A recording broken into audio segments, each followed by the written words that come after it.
apologies for the wind, but just down from the main town, which is up here on this side, you've got the train station, and in front of that, over the road, is the tourist information centre.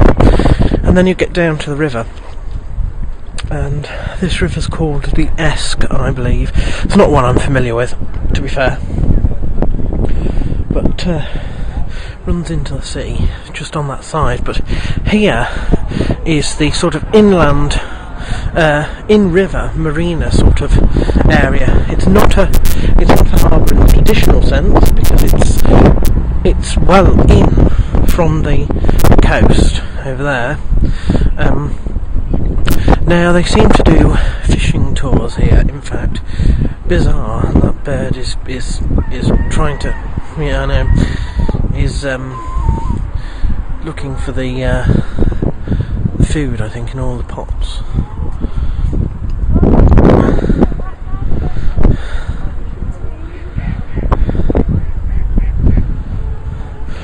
So they do seem to do. Ooh, there's a little tiny bird there. They do seem to do things like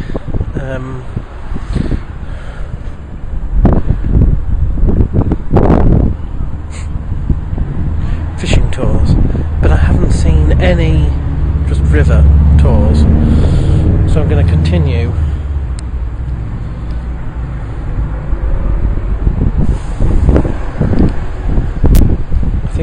I think this is his marina. I think this is his territory. There's the tiny little bird.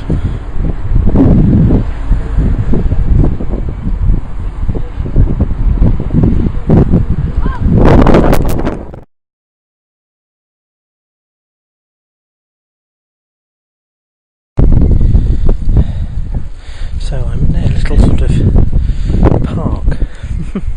It's carved out of the rock here on the face of the cliff.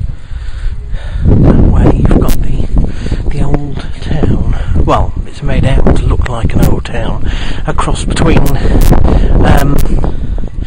Lincoln at the top of Steep Hill and the York Shambles above us. That's the staircase that leads up towards the top of the cliff where the Abbey is. I don't know whether he has just fallen over or whether he's fallen off the wall or something like that. Not quite sure. I walked through the Shambles area. I decided that I'd look at the Abbey first, because it is in fact only 11 o'clock, a bit early for a lunch, so I'm going to head up there first, maybe venture across the cliffs at the top,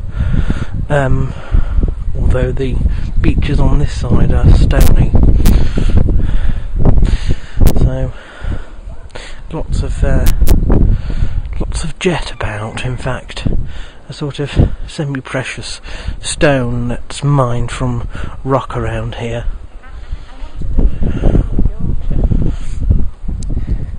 No idea how well you can hear me, but at the top of the cliff is St Mary's Church.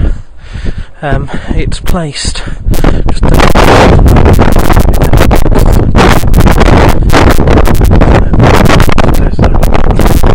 and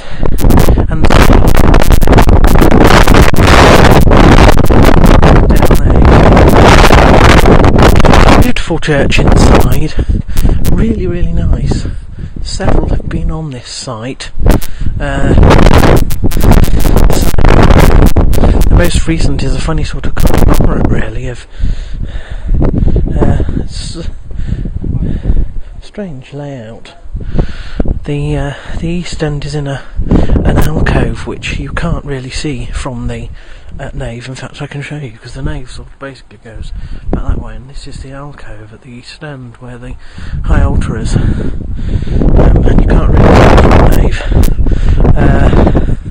nave. There's also the fact that it's got an exquisite pulpit on 3 layers, and it's heated by an open stove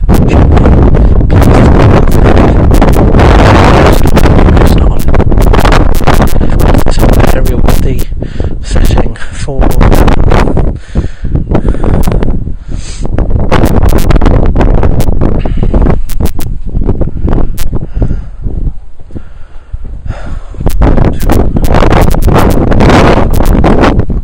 so here we are in the grounds of the Abbey. This is the visitor centre and sort of museum-y bit that we're going to look at, and that over there, that's the Abbey. Do you know, it's funny because Whitby Abbey probably wouldn't have been famous, because as you can probably see from here, that's literally all that remains of it. It's there's not a lot there, hence why it's management English heritage, let people in for free.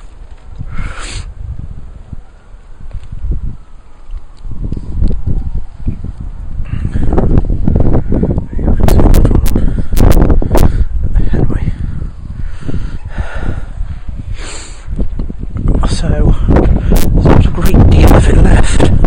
However, Whitby Abbey was made quite famous by a novel of the Gothic age. In fact, Bram Stoker's Dracula made Transylvania and Whitby Abbey infamous. So now it's probably one of the most famous abbeys in the country.